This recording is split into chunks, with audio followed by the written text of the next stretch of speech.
Welcome, everybody. Nice to see you, and all goes well as we look at the Sunday race meeting. Of course, it's Hollywood Bets Kenilworth, all the way back there, a brand new looking Hollywood Bets Kenilworth, and we wish them everything of the best, and may they have a wonderful, wonderful debut with that new building. Right, let's get into the action here and talk about, I'm going to Darren Burrows first and talk about the second race on the card, because we want to go through Bipots, and this is the Schweppes Summer Bowl. It's over 1,600 meters. Note that school policy's been taken out if you don't know, scratch number 6. So you're only left with 6 horses here. Darren, I just want to, so what do you like? Well, Clyde, this filly Enemy Territory interests me. I know she's not near best weighted, but she is an older filly. She's a 4-year-old. She's got 52.5, and I thought it was a good win last time out because she beat a really decent 3-year-old in Distant Winter. She's got bottom weight. I can see her getting involved. Now, you got Golden Hostess. She's a 1,100 meter specialist, and I've said this for a long time. Over a mile, she moves up strongly, and the final 100, she just doesn't go through with her effort. On class, she would win a race quite comfortably of this nature, but I'm concerned the mile is stretching her. If they go slow, being a small field, she can see it out and she can win. But I've included both of them. They are my first two choices. Then Sarki and Give Me a Shot, I think they'll be involved for minor places. Okay, got that information from you. Thank you very much, Darren. Mr. Marie, your summary? I'm bankering the best weights at Golden Hostess. Not worried about the mile at all. A year ago in the Cape Fillies Guineas, she ran 4th behind Make It Snappy. That was a cracking effort. She had the worst draw to contend with. Aldo's got a 1 store gate here. He can ride her very patiently. I'll be very disappointed if she doesn't finish in the top 2. Top 2? Yeah. Okay, so Bipot banker. Right, let's look at the Bipots then, because that's the latest and where we end here with race 2. Darryl's worked it out. Banker 1 by 1 and 6, by 1 and 8, by 4, 5, 7, 9, by 2, 3, 7, 9, 12 and 14, by 3, 4 and 6. Let's hope for this Bipot can pay for the Sunday lunch. So this is a class 4 over 1,600 meters, runs at around 1:30. It is the start of the place accumulator. They bet 11 to 2 the field. I don't like the race at all. I think it's an open one. Daryl Marie might like something. We'll find out exactly what that is, so we can hopefully survive the first leg of the PA. What price is Willie John, Clyde? Willie John. Let's see what price. I think priced up at 8 to 1, Daryl. 8 to 1? Yeah. Never. 8 to 1 Crawford's horse. Did you see his latest victory where he beats Call to Unite, who came out and thrashed the field? No, I didn't, unfortunately. You like it a lot? Yeah, I think at that price, I'm certainly going to be having a nibble.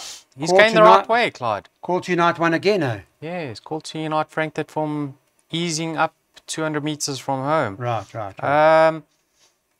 Yeah. I think he's an improving 3-year-old, and he could be better than his current rating. So I'm going to say he's the horse to beat. His danger is another improving 3-year-old in Get Impressed, number 1. I think he's going to appreciate the step up in Trip 2. So I'll make it a race between the unexposed sorts, 8 from 1. Okay, interesting. Let's have a look at... you 6 from 1, you mean? 6 from 1. 6 from 1, yeah, my 6 mistake. From 1. Hey, Rakesh now looking. What's going on with the 8 here? Incredible. Mr. Burrows, what's happening? Clyde, I like this horse, Magic Verse. Now, he won with a ton in hand last time out. I thought he's well above average, this horse. He's got a 12 draw. I don't know what the tactics are going to be, but if he can get in from the draw, I think he's a massive runner and he could make it back-to-back victories. I made the only danger Katsu. I thought the only concern could be the drop in Trip, but he did run that 3rd behind Rule of Thumb, beaten a neck, and Rule of Thumb's come out to win again.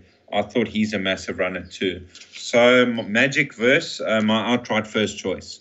Okay, Magic Verse. Thanks for that, Mr. Burrows. Appreciate that selection, and that's currently priced up at 11-2. Daryl's place accumulator 1 and 6, by 1 and 8, by 4 and 7, by 2, 3, 7, 9, 12, 14, hardest race on the card, by 3 and 4, banker 2, second last leg of the PA, by 4, 9, 10 and 11. Race number 4 on the card, guys. Let's get our pick sixes on now, and this is a Class 3 over 1,400 metres. The latest in the market is number 1, Dean Kannemeier's horse's favourite. They top the boards, Teflon Man. It's 3-1, and 8, Zil Morris is the second choice at 7-2. Darren, I'll come to you quickly and just talk to you about the favourite, the early favourite. We're doing this Friday. Things may change by Sunday, but any news from the Kannemeier stable? Not really, Clyde. I'm normally connected to them, but this time I haven't heard anything, but he's a lovely horse. His last start, he won very well. Marvel William looked a winner, and then he just took off past Marvel William. Now, he does meet Marvel William worse off this time around, but he's got the draw in his favour. There's an outsider that was 50-1 this morning, so I had a little nibble. He's now shortened 16s. 55er. Now, I think he's dropped from a 109 to an 81. And his last start, he was making progress from the back of the field. I just get the feeling if he's put in the race early, he could show that improvement to be competitive. Now, Ideal Act, he will love the standside track. I mean, the summer course, should I say, because that long run-in is going to suit him. He does unwind. Blackberry Malt and Zil Morris also got big chances. Okay, so there are a few, and you found a bit of a shrewdy in 55er as well. So it's a pick six, for which, of course, at the end of the day, the pick sixes, we leave that to Darren Burrows to work out for us, and he will have worked that out right now. It does run at around 2:05, and here's a look now at what those numbers are from a pick six perspective. The first leg of the pick six, field, so he's going 1 through 13. By banker 7 in the next leg, that's a Coastal Commander. By 1 through 14, so field. Then for Darren, it seems fairly straightforward on Sunday. Banker ready to charge, number 6 on the card. By banker the 5, Tail of the Comet, so Cape Punters Cup over 1,600 metres. And the last leg, he's going field here, 1 and 11. So that's Darren's pick six. Now, whilst Daryl Marie's looked at that and absorbed that, he can give us his view on what he likes in this race. So Darren's got the whole field here, Daryl. So what's your take? Yeah, Clyde. Teflon Man, I've been very impressed with his 2 runs. His running style suggests that he's going to appreciate the extra, and he's got the 1 draw, so he's the obvious selection. I like the look of Zil Morris. Penultimate start, he was having his first run as a gelding. Cafe Culture came out and won again from there. And then last time I Clyde in that Cape Classic, it was a very encouraging effort behind questioning. So I think he has improved as a gelding. He's having his peak run. So I went numbers 1 and 8 this leg, Clyde. Okay. Kabela Matinyani is now riding Zil Morris, and we'll have some sort of chance, no doubt. So just to, if you don't mind, Ricky, can we have one more look at that pick six of the guys in case they didn't get it? They can scan away, and that's what Darren's intentions are for Sunday.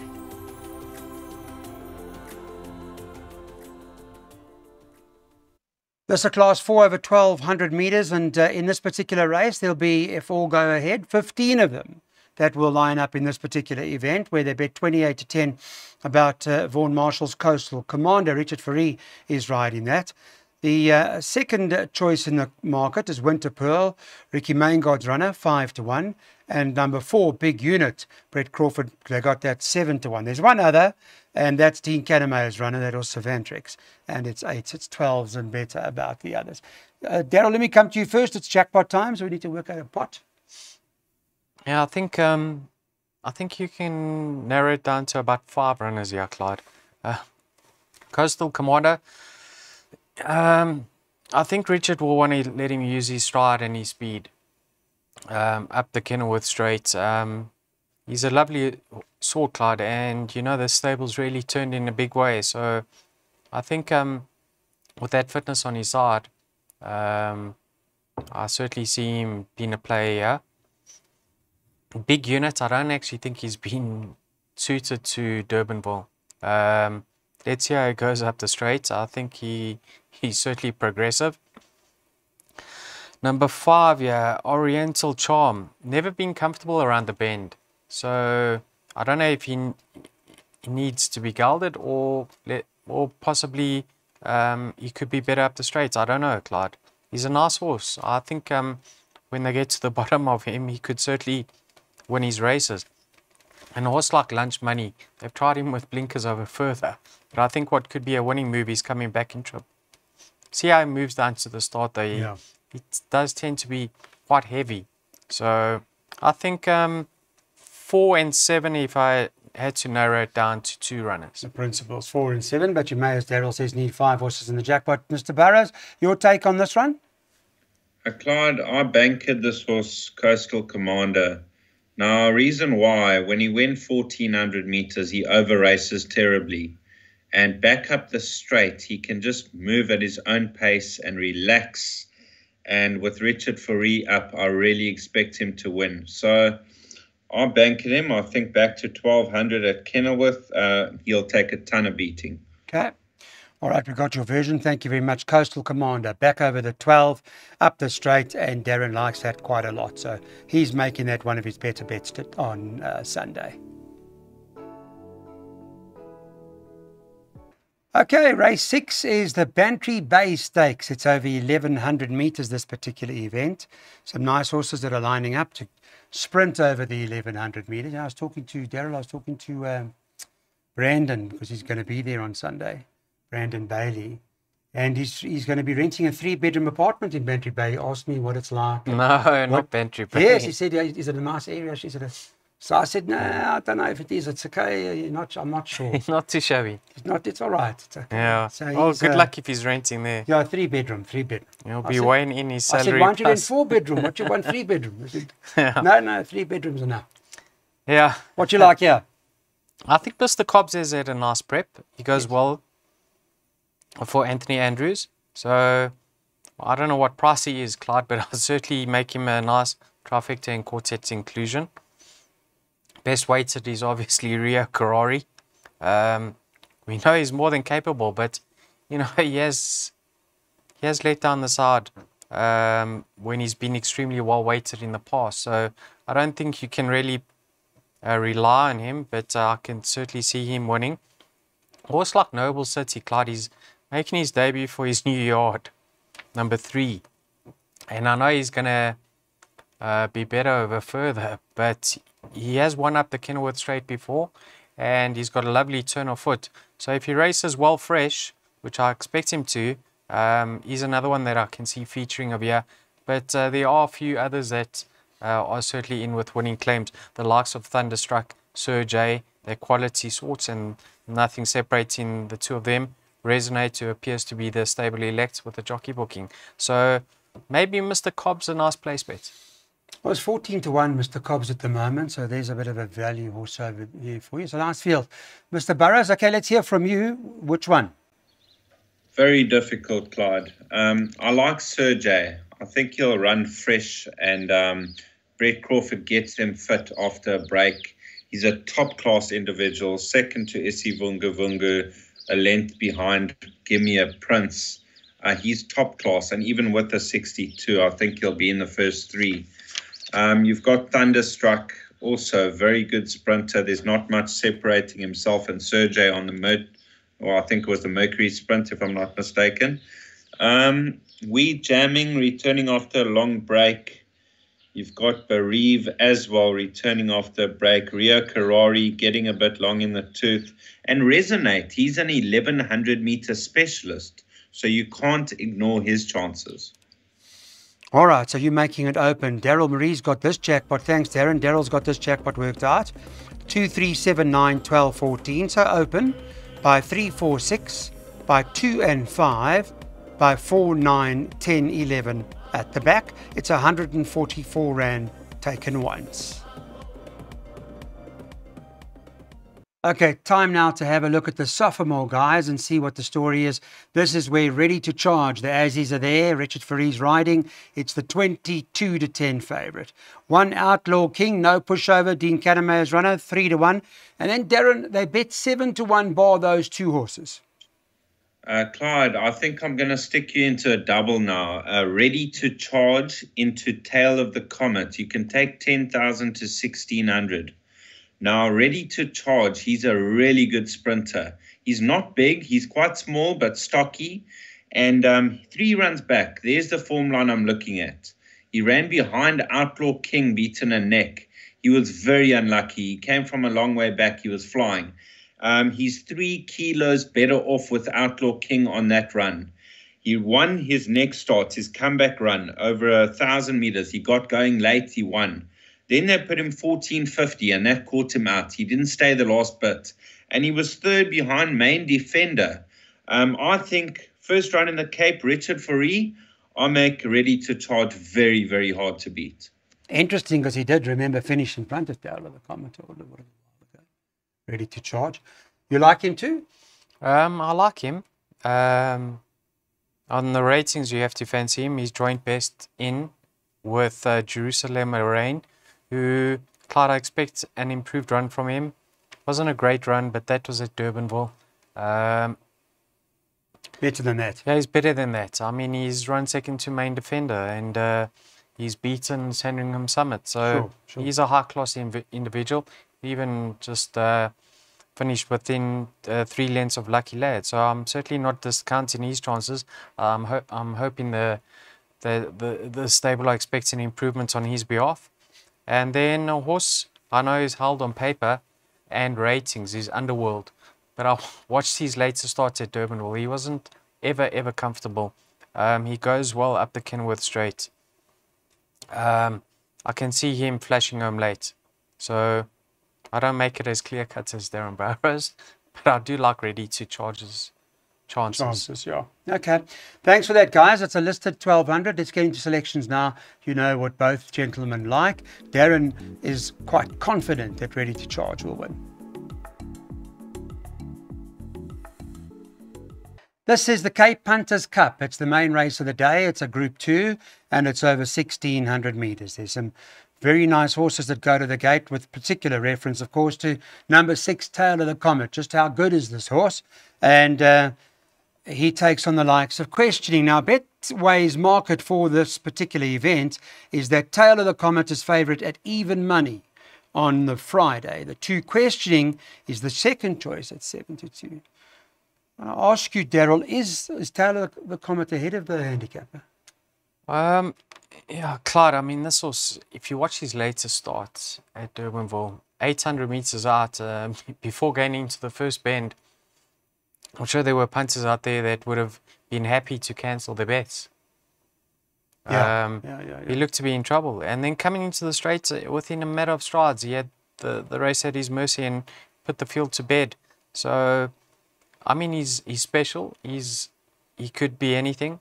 My only reservation, Clyde, is I've seen some top horses, high-felt horses, go flat in their second run in the Western Cape. That's my only reservation. Other than that, he's a serious contender. And then Questioning, how can you fault him? Besides being beaten on debut, I'll tell you why he got beat on debut, Clyde. Because you were on him. Yeah, that's true. How he got beat, I don't know. But since then, he's really set the record straight. And the ratings alone, you have to have respect for him, because he's 2.5 kilograms better in than Tail of the Comet. So Do you believe it? Hey? Do you believe that, though? Well, Tail of the Comet's form line's not really firing up at this stage, Clyde. So, but yes, I'm not here to separate the two of them. Not firing up, huh? Yeah, I just think Tail of the Comet. What do you make of it? I think Questioning is a lovely horse. It's very impressive. I think Tail of the Comet is very impressive in the manner that he wins. It's going to be a very interesting race. Personally, I don't know. Maybe the handicappers, based on competition, they can only do X amount. But I think he's ahead of them, Tail of the Comet. Mr. Burrows, your view? Yes, Clyde. Last time out, we labelled Tail of the Comet. I still suggested a 2,000 Rand bet on Weighted to win, and he arrived. Everything went against him, and he still won going away. He didn't even pick up a penalty because he was so much better than that field. I think he's the right horse. I think the mile's going to be his limit, but I do believe he'll win. His damn Comet Chaser was very speedy, but just a manner in which he quickens up. I mean, since that debut performance, I said this is probably going to end up the best 3-year-old in the country, and he's on his way there. I'll be very, very disappointed if he loses. I've got my doubts about Questioning's form lines. You know, he beat Greeting My Master, Kimball O'Hara. I still had a runner there, Kelp Forest that ran third. And last time I thought a very weak renewal of the Cape Classic. He won well. I think he's well above average, but I think Tail of the Comet's definitely going to have his measure. Yeah, it's an interesting race indeed. That this is the race that leads into the Cape Guineas around the middle of December or thereabouts. And yeah, they'll be running, you know, their very best on Sunday. So Darren says Tail of the Comet is hard to beat. Tail of the Comet will be a banker in many people's Pick Sixes.